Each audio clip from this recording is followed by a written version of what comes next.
Okay, so we're going to get started today. Couple side notes.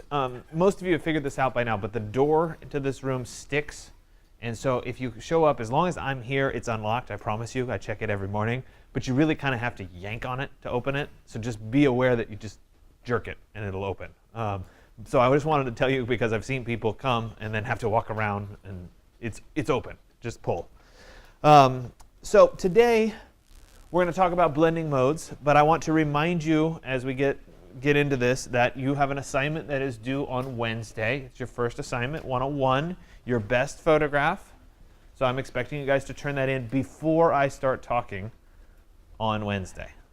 All right? So if you wait until 8 and try to do it in that last 2 minutes before I start talking-ish, I mean, today I was a few minutes late, but if you wait till that, and everybody else waits till that, you guys won't make it because there's be too many people trying to post it at once. So give yourself a little time. You can post it the night before. If you really want to post it that morning, post it at like 7:45. So you can give yourself just a little breathing room. There's nothing wrong with that. Yeah. I get here, generally speaking, somewhere between 6:30 and 7. Most of the time, it's about 6:45 that I actually get here. And as soon as I get here, I unlock this room. I don't unlock everything else unless somebody asks me to. So this room will always be unlocked as long as I'm here. OK, so today we're going to talk about something that I think is very, very important in Photoshop. It's something called a blending mode. And it's something that you will use a lot long term. But it's also something that is not readily apparent when you start using Photoshop. I would bet that some of you have a lot of experience in Photoshop and still have no idea what a blending mode is. And so it's my goal to change that and to teach you how and why it's important long term. We will use it a lot this semester. So I'm devoting a whole lecture to it. That's all we're doing today is blending modes. So it's an important thing. Blending modes essentially are similar to just the opacity slider in the sense that it controls how two layers combine. And if we take this out of the digital world for a second and think about it in just like pure paper standpoint, I think it might make more sense. So let's say that I had a piece of paper that I had drawn something on.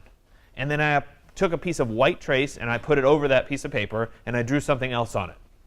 The two would have a certain look when they were combined together, yes?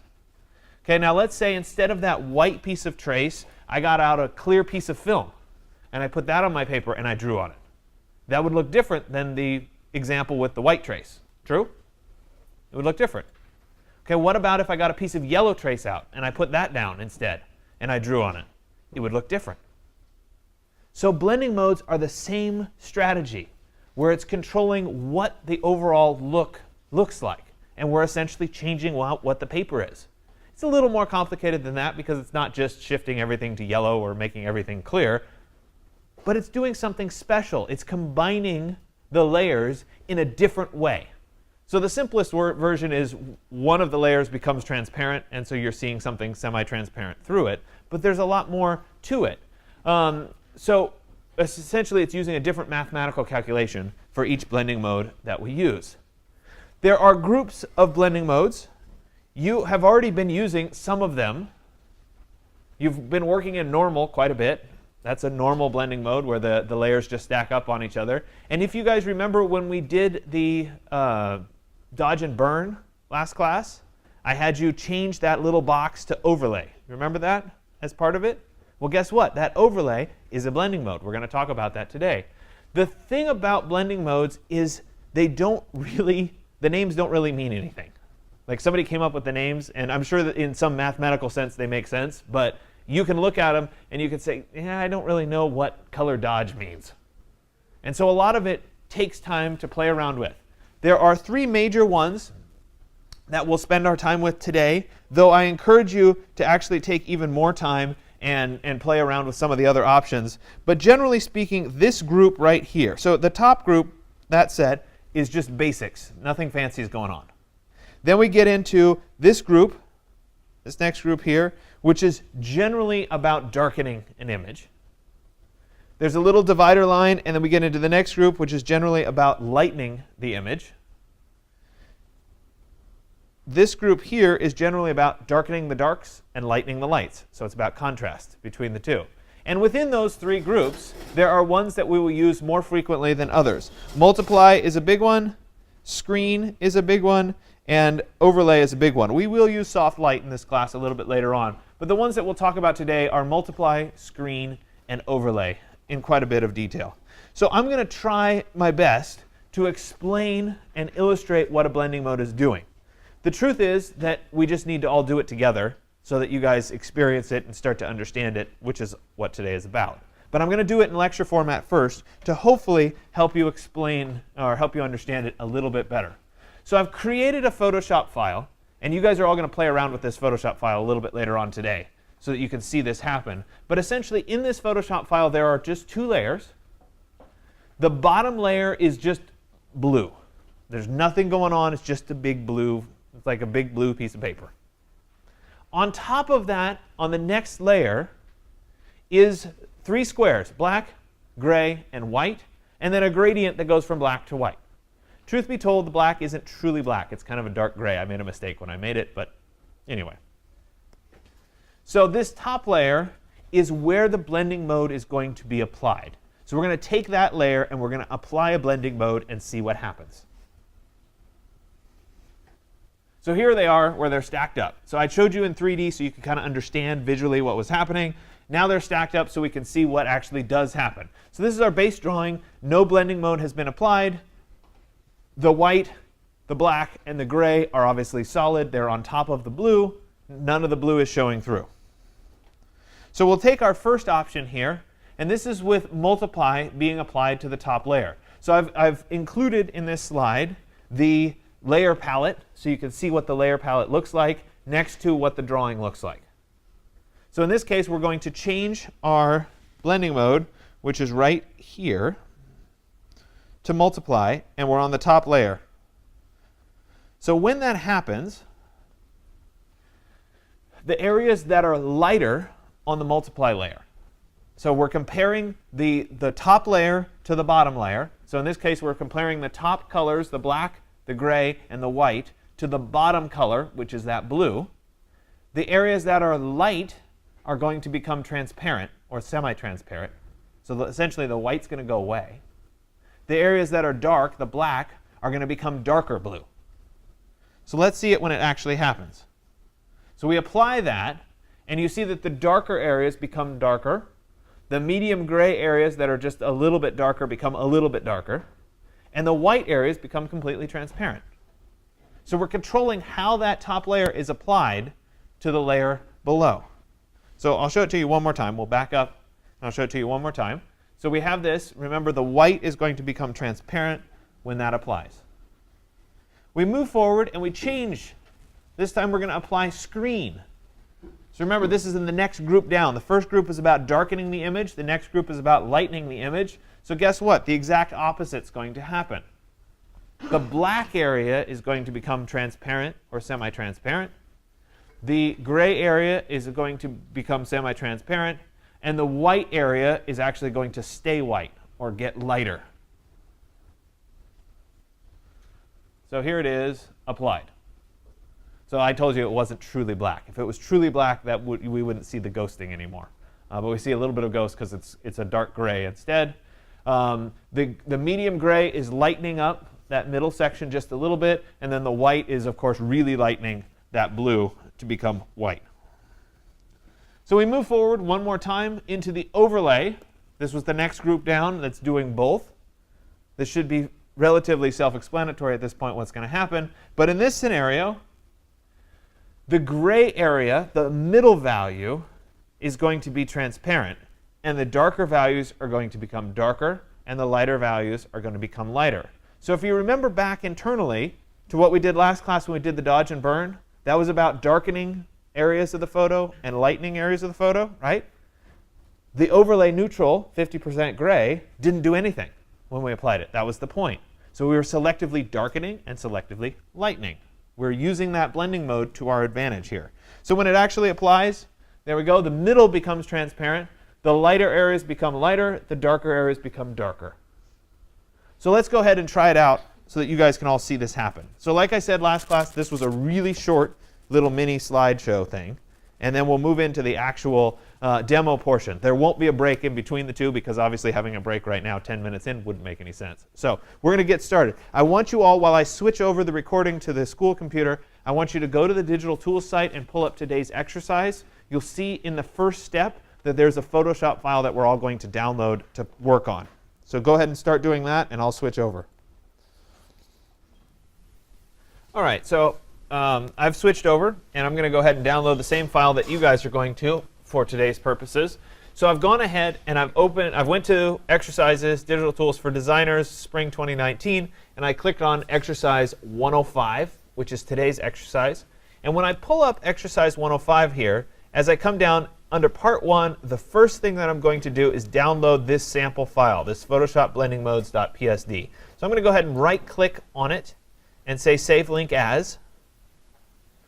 And we'll go ahead and put it on my flash drive inside of my OneDrive folder.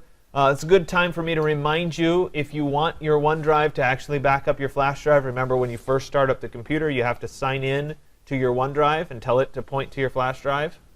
Get in the habit of doing that every class. If you've forgotten how to do it, let me know. I'll help you do it again. But it's something to get in the habit of. It's something that I do every time I sit down at this computer so that all of my files are backed up.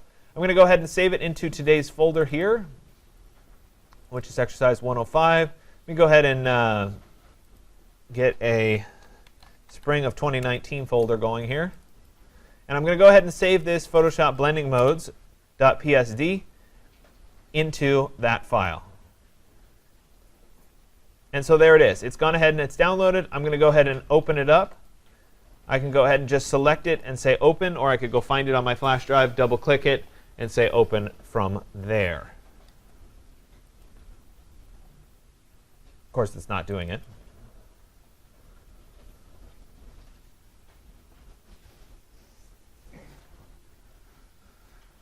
OK, so Photoshop's open now. It didn't open my file, so I'm going to go find it manually. I'm going to go to the File menu and say Open.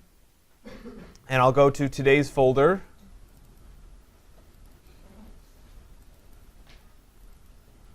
There it is. And we'll go ahead and say Open. So this should look exactly the same as the example demo that I was working on in the lecture. And it's the same file. We're going to work with it as well.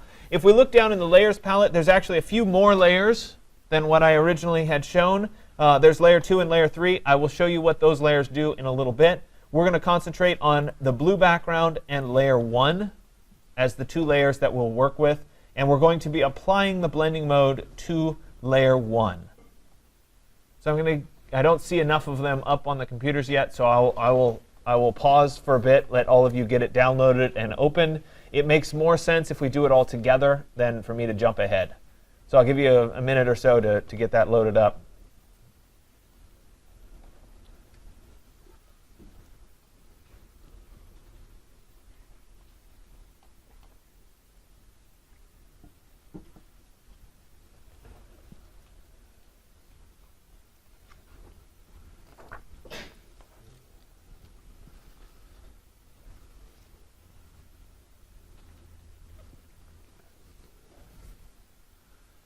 All right, so I'm feeling like most of you have it up now, so we'll continue on here. When it comes to the blending modes, there is a tutorial written up here, Photoshop 1.24. There's a link on the exercise page if you want to go to that as well. Like a lot of the tutorials, there's a video that walks through a lot of the process here and shows you how things work together. There's also a bunch of individual images that you can look that help you reference. So I just wanted to point out that they are there should you need some extra resources. So we're going to go ahead and start to apply these blending modes and visualize what happens, or take a look at what happens. We're going to start first with the multiply blending mode. So before I apply the blending mode, I need to make sure that the layer that I want to apply the blending mode to is selected as the active layer. And so by default, layer 3 is probably selected as the active layer because it's on top when we opened it up. I want you to come down and click on layer 1 so that it's kind of highlighted in that light gray color, which it now is highlighted in for me. And then I'm going to change the blending mode by simply coming up to the top of the layers window here and changing where it says normal to being one of the other blending modes. And so just like I showed you guys on the screen earlier, The top two, normal and dissolve, are the upper, they're basic applications, blending modes. Normal is obviously the default. Then we move into the generally darkening, generally lightening group, lightening and darkening, and then some of the extra ones. And we'll explain some of the extra ones a little bit later on. We'll actually use luminosity a little bit later today.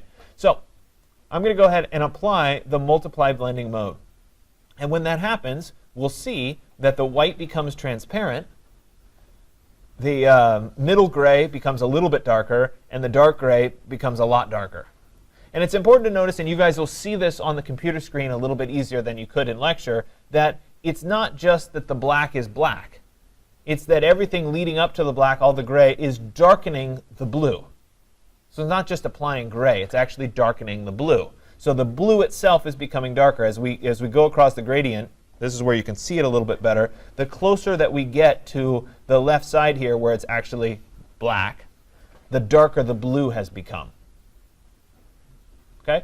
So let's switch. So we did the multiply blending mode first. We'll switch the blending mode to our screen blending mode, which is the next group down, which is generally going to lighten the image. And there we go. So the lightest areas, the white, becomes white. You could argue that if it was just a very faint gray, it would actually be a very, very pale blue. Does that make sense? So white obviously ends up becoming white. Black obviously ends up becoming black when we use a multiply blending mode. But it's really a super dark variant or a super light variant of that particular color. So in this case, this is true white. But if we go to a gray value, it's a very, very light pale blue. And then if this were, in fact, truly black, my mistake, if this were truly black, that would become completely transparent on the other end of the spectrum. So let's go ahead and continue with our layer 1, and we'll switch from the screen mode down into the overlay blending mode. And so in the overlay blending mode, essentially what's happening is the very, very middle is becoming transparent, and the darks are getting darker, and the light areas are getting lighter. So in this area, it's a little bit easier to see that this is actually a dark blue, and this is a light blue. Easier to see that on the computer screen. So you guys are all sitting here saying, yeah, that's great. I get it. Like I switched to multiply, and something happens. But why? Well, I agree. If I were sitting in your shoes, I would be asking the same question. Why on earth is this relevant to me? So anybody ever worked maybe in 121 trying to get rid of a background? Like you had something like a SketchUp model had a white background, and you didn't want that background there anymore. You wanted to switch it to another color. Well, guess what? You see where I'm going with this? Remember, we can make white turn transparent by just switching the blending mode. So let's pretend, for example, and I'm going to go ahead and open up layer 2. We'll turn off layer 1. So I clicked the little eye next to layer 1. I turned on layer 2, and this is something that came out of SketchUp. Doesn't really matter. It's just a little sketch. But in this example, we have a black line drawing on top of the white background. Now, if I wanted the background to be transparent, let's say that I wanted to apply a sky to the background, and I wanted that white to go away, I would have to come in and I would have to select and erase all of this white background, unless I understood the concept of blending modes. So instead of having to do that, all I have to do is take this image with the white background, change the blending mode on layer 2 here, so that the white becomes transparent. Now, which one was it that made the white become transparent? Multiply. So I'm going to come over here, and I'm going to go to my blending mode, and I'm going to switch to the multiply blending mode. And when I do that, the white becomes transparent, but the black stays dark. And so this is a great strategy for quickly getting rid of the white in an image. So make that happen just by changing the blending mode. Now, if I switch this same one, if I went from multiply, if I went down to screen, for example, the white would stay, but the blue would come through where the black is. So I could change the black to look like maybe a blue line drawing. This is very old school. People don't do this anymore. But I could have blue lines instead of black in this scenario. And I know it's hard to see on the projector, but you guys all have this in front of you so you can see it. Now, if I switched to the third option down here, if I went to overlay, it doesn't really do much. Yeah, OK, it makes the background kind of blue, and it makes the lines kind of blue. So in that scenario, it didn't really help too much. So let's turn off layer 2 right now and turn on layer 3. So this is the inverse of the first image. So in this scenario, I have white lines on a black background. And this might be a strategy that you guys want to employ at some point. So in this example, if I switched into my first blending mode, into the multiply blending mode, the lines are just going to become blue instead of becoming white. You can't even see them on the projector. However, if I switch down to the next group, into the screen blending mode, my white lines show up really nicely on that blue background. So I've gotten rid of the black background and replaced it with whatever it is. Now, in my examples here, I just have the solid blue background. It doesn't make any difference what the background is. I could have a photograph as the background, and the same thing would show up. So if I wanted this on top of a photograph, I could do the same thing. So it doesn't matter. In my scenario, it's a blue background because it's simple. But it could very easily be a photograph or anything else you could possibly think of, because it isn't about the background. It's about the layer on top that has the blending mode applied to it. So my last example here, if I switch down into the overlay blending mode, again, it doesn't do much. So in this particular scenario, we're really working either with the multiply, if it's a white background, or the screen, if it's a black background. And those are the two in this scenario that really start to make a difference. We will use this extensively down the road, especially when we get into SketchUp and do collage work in SketchUp. You'll be bringing SketchUp drawings in and immediately switching almost all of those drawings that come in to have a multiply blending mode to get rid of the white backgrounds.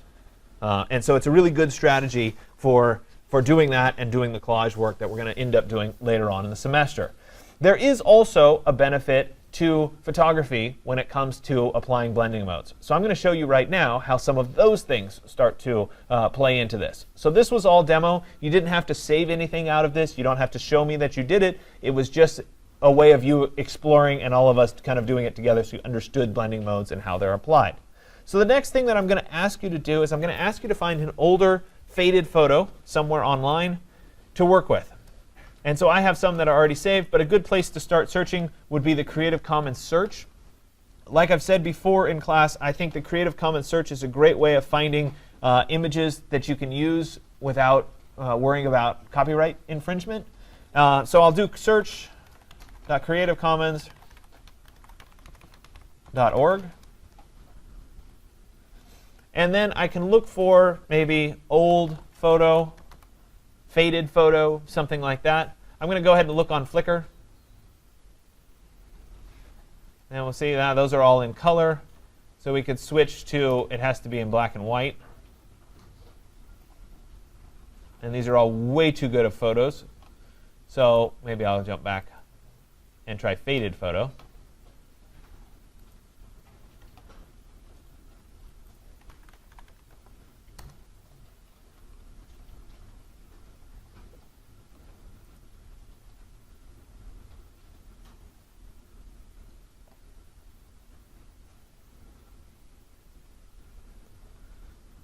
Apparently Flickr is becoming way too good at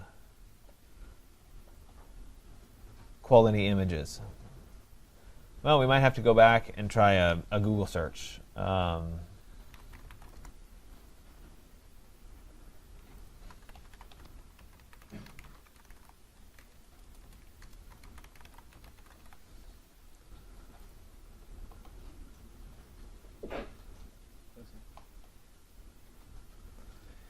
One of the challenges with any of these exercises where I've asked you to find a photo or to use a photo or to do a collage with a photo is actually finding the photo that you want to work with. And it takes time and patience to find it. Part of the reason that I don't just automatically jump to my flash drive and use one of the photos that I've already picked before is I want you to know that there is a process where it takes some time. And finding the right photo can actually take some time. So this one actually looks pretty good because it's kind of faded out, and we're going to see if we can't enhance that a little bit more. So I'm going to go ahead and visit it so that we can get it. There it is. Let me see the full-size version here. Here we go. I'm going to right-click and say Save Image As, and I will put this onto my flash drive in today's folder.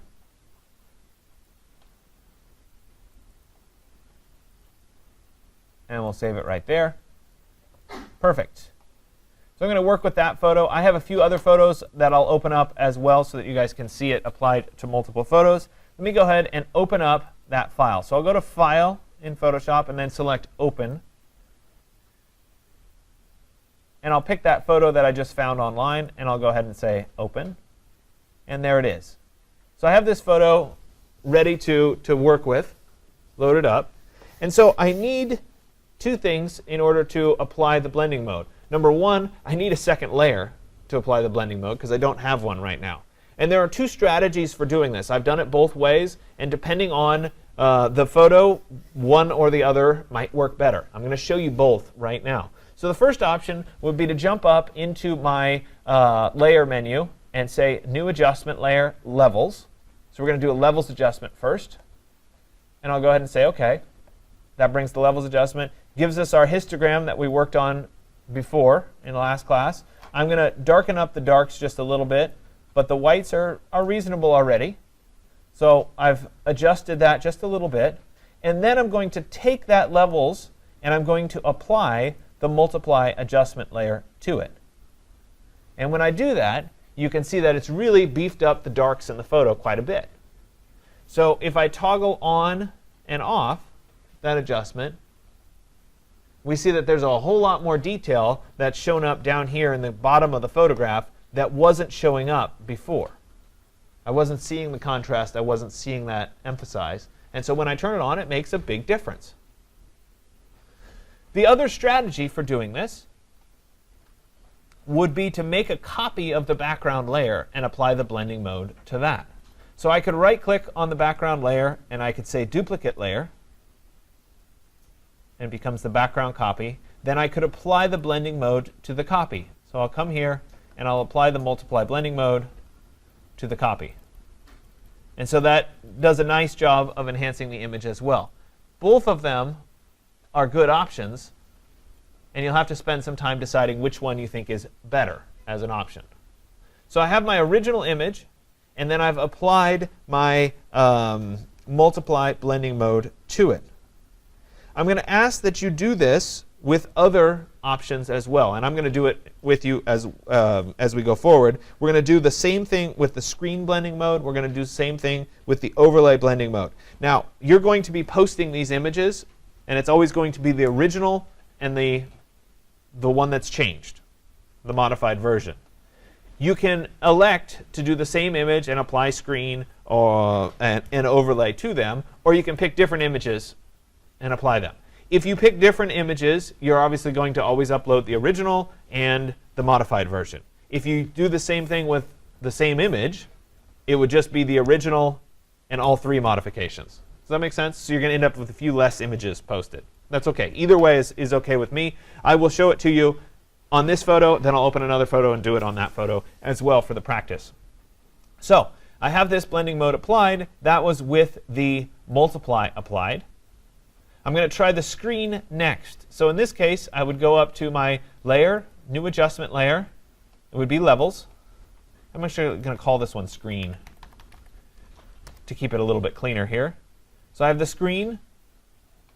I'm going to adjust the black value just a little bit, adjust the light value just a little bit. There we go. And I'm going to apply the screen blending mode. So we'll come here and we'll apply screen. And it didn't do too much. And that's to be expected. Now, if the image was already really dark, doing the screen blending mode and lightening it might not be a bad strategy. So it depends on your original image. It always does. Let me open another one and apply it to a different image.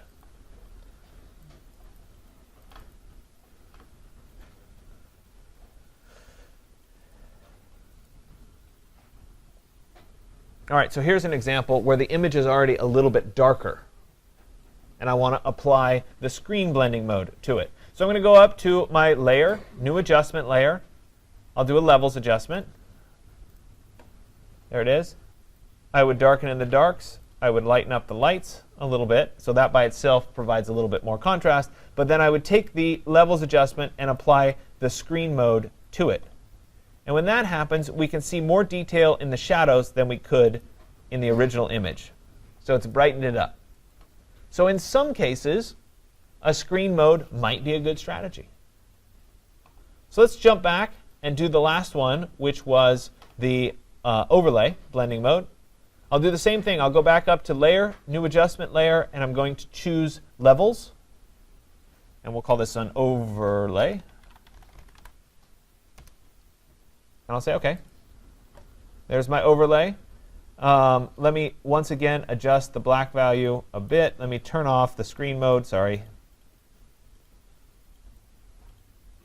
Same thing on the overlay. And this time I'm going to switch from, instead of being screen or multiply, this one will be an overlay. And so in this scenario, it should darken up the darks and it should lighten the lights. And again, it didn't do too much for this particular image.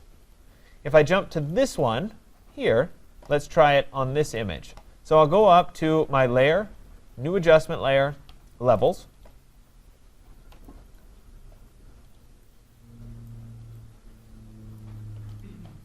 There we go. And then I will jump and change my mode to Overlay. And in that scenario, it darkened up the darks, lightened up the lights. Turn off, sorry. I have too many things going on at once. There we go. So in that scenario, it darkened up the darks a little bit too much overall. So in this strategy, you might want to change the opacity of this layer. So I'm at an opacity of 100. I might end up dropping this down so that it's not applying quite so strong to it. There's the original, and there it is punched out. So it has darkened up the darks and lightened up the lights just a little bit. So it's just different strategies. And so what I'm asking you to do in part 2 is explore these strategies. And you'll learn which ones tend to work and which ones tend not to work. Let me open one more old black and white photo. See if I can find one more of the other ones here.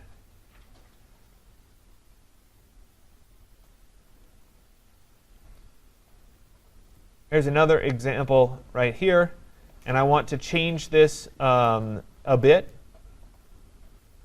So same thing. I'll take my layer and go to New Adjustment Layer, and I'll go to Levels. This is going to be the overlay.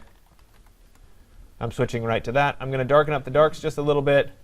But when I go ahead and I do this one and I switch to overlay, it's going to enhance this a little bit more. I think this one tends to work better as contrast. You can see where it's doing a nice job of pulling out the mountains and that sort of thing. So just other examples. So play through these. Try them out. See how they start to work for you or not work for you. And then we can go from there. So we've done it for part 2, part 3, and part 4. It's now time to move into the luminosity adjustment. And so this one's a little bit different. I want you to find an image that's dominated with reds and blues. Reds and or blues, because we're going to enhance the color of a particular image. So this is a good one for sunsets, for example. High dynamic range images are also good choices in this. So I'll do it on a couple different images. Hold on a second. Let me start with the original one. There we go. A couple different ones. So I started with this one. You guys have seen these photos before. They're both high dynamic range images. They also both have sunsets, or they both have big skies, cloudy skies, and whatever. So this is a good place to try out the luminosity adjustment. So this time we're going to apply it not to a levels layer, adjustment layer. We're going to apply it to a curves adjustment layer. So I'm going to go ahead and go up to the layer menu, and I'll go to New Adjustment Layer, and I'm going to choose Curves. And I'll say OK. So this is once again my curves adjustment. And I'm going to do a traditional S-curve for this particular photo, just like we did last class. So I'll peg the center of my chart here, my graph, and I'm going to pull down the darks, and I'm going to pull up the lights just a little bit. And you'll have to decide how much is the right amount. Remember, you can always push it too far and get weird results. So we'll keep it within reason, maybe about like that. So that by itself has enhanced the image and the color in the image. But if we switch this from a blending mode of normal down to a blending mode of luminosity, it's going to push certain colors more than other colors. And so we'll see there the contrast. And so it hasn't oversaturated the sky, but it's pushed out the colors in the blues and the reds a lot more. So I want you guys to experiment with that on an image that has lots of blues, lots of reds, lots of color, and see how it enhances that particular image. So same thing in repetition here. I'm going to work again with this image. We'll go up to my layer. I'll go to my new adjustment layer, and I'll go to curves. And I'll say OK. I'll peg the center of my graph here. I'll take the bottom, which is the darks, and I'll pull it down just a little bit. I'll take the top, and I'll pull that up just a little bit. There we go. And so we can see the difference there with the amount of color that's being pulled out of the image. And I will take this, and I will switch, from normal to luminosity. It's the one at the very bottom. And we can see the colors being brought out in that particular image. You guys can even kind of see this on the projector. So this is a good place for you guys to experiment too and see how it works for you. So that's the luminosity. That's part 5. Next thing we're going to do is work on something called a grunge texture or a background texture. And this is your first kind of attempt at combining images together. So in this scenario, we're going to take an image and we're going to apply some texture behind that image. And so it could be like a crinkled piece of paper. It could be something that's kind of dirty to dirty up the edges. I'll show you guys how to do it. To do it, though, we need some kind of a background image. And so again, I'll jump back to Creative Commons search. And I'll type in grunge texture. I'm going to search Flickr instead. There we go. And what is meant by grunge texture is it's usually some kind of a texture that's kind of dirty.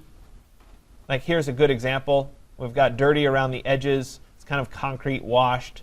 This one has little cracks on it. Any of these would work nicely for our purposes. Over time, you'll find that you'll save these and use them over and over. I actually have a folder on my flash drive that's full of grunge textures for this purpose. One of the things about computer graphics that is important, and we'll talk about this when we get a little bit further along in the class, computer graphics are always sharp and perfect. There's very rarely dirt. Same thing happens when we do renderings out of like Rhino and V-Ray. We do a rendering and it's perfect. Everything is perfect. Well, the real world is not perfect. It never is. There's always little bits of dirt in the corners. No matter how clean you are, there's just that stuff happens. There's always little streaks or stains from water. And so those kinds of things help to add realism. You know, you guys are all familiar with Pixar, right? Please tell me yes. Okay. You know that there are jobs in Pixar, in the animation studios, to make things dirty. Like the person's only job is to go through animations and make them dirty. So you think about Toy Story, and if you compare the first Toy Story versus where we are today, there's dramatic difference in the dirt level of the films. And that's part of what makes it real and part of what makes it interesting, because it does have dirt. The real world has dirt. So we're going to apply that same thing. So any one of these textures would work just fine. I'm going to do the one with the cracks because it'll be fairly obvious. I'm going to go ahead and download this in its original size to my flash drive. When it's done, I'm going to show it in its folder. There it is. Let it finish. Perfect. There's my JPEG. I'm going to go ahead and copy this and put it into my flash drive. Like I said, for me, in my resources folder, I have a folder called Grunge Textures, which is where all of these textures go. And I have lots of them. I'll go ahead and paste this one in. There it is. And now it's time to bring it in to any one of these images. You can pick your own image. It doesn't matter to me what image you pick to do this with. I just want you to experience the process. So I'll start with this image. And to do that, I'm going to bring it in. I'll go to File and then Place. So this is a little bit different. There's two place options in Photoshop. There's a place embedded and place linked. For our purposes, you can just place embedded. That's fine. It takes the image and puts it directly into Photoshop, and there's no linked file anymore. Photoshop can get very heavy. The files can get rather large. And so in some circumstances, if you're building a large file with lots of collaged elements, you may decide to link the files instead of embedding the files. What that is essentially doing is telling Photoshop or telling the computer, when you need the high resolution version of this image, go find it at this location. The disadvantage here is that you have to always keep that file. So it's not self-contained within the Photoshop file. You have to have that reference and know where that reference is. This will become very, very important when we get into InDesign, because everything is referenced in InDesign. They're all links. So just be aware that that's coming with InDesign. For our purposes right now, we can go ahead and embed it because this is not a particularly large image to worry about. So I'm going to go in and place embedded. And I'm going to choose that grunge texture that I just saved. It was in my resources folder. It was in my grunge textures folder. And of course, now I have to find it. It's right there. And I'll click place. So it comes in too small, which is fine. I need to enlarge that. I can do that by just dragging the edges here. Notice, though, that I can squash the image and change the proportions. For a grunge texture, does it really matter? Probably not. But if I want to maintain proportions of an image, if I hold down the Shift key as I move, it will automatically keep this image in proportions. So we'll make that a little bit taller there. I'll move it down so it's right in the corner. Then I'll hold down Shift and move it to the opposite side, say maybe like that. Maybe I want it to come up just a little bit. All right, turned out pretty well. I'll go ahead and confirm that I like my placement with this little check mark here in my ribbon at the top. Perfect. So I now have that, but all I see is the texture. We haven't applied the blending mode yet. And so this is where you're actually going to have to do some experimentation to see what blending mode looks good. So we'll start first with this, and we'll switch from our blending mode into the first one, which is multiply. And we can see what happens. Well, it's pretty dark, but we're seeing a lot of the cracks and stuff coming through. Maybe instead of multiply, we'll switch to screen. Well, that doesn't look that good either. So maybe we'll switch into overlay. OK, that could have some potential. Maybe I like it, maybe I don't. Remember, you can also choose how much of this is being applied by changing the opacity slider. So I could drop the opacity slider down and have less of that grunge being applied, or obviously more of that grunge being applied. I could switch this back into my multiply, which made everything a little bit darker, and then change the opacity down so I was getting just a little bit of that grunge showing through on the edges. So you have to try this out and experiment and see what looks good. Let me jump back and do it again on this photo. I'll go to File, Place Embedded, and let's put in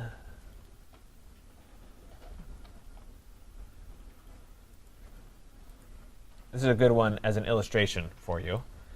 I'm holding down Shift on the keyboard as I do this. There it is. There's my paper texture. I'll confirm with the check mark here. There it is. This is not the highest quality background texture. It would be nice if it was a little higher quality. And I will go ahead and switch this into my various modes. So we'll start first with multiply. We'll take a look at screen. We'll come down and try overlay. And you see that all options are a little bit different in terms of what shows up here. And so in any one of these, remember, I can adjust the opacity down to make it not so severe, so that there's just a hint of the paper behind.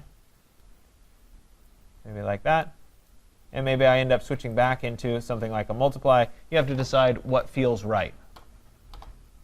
Okay? There are other options. We can take this a step further, but those need a little bit more explanation about masking as we go forward. So this is what I'm asking you to do for today. You're going to end up posting somewhere between 10 images and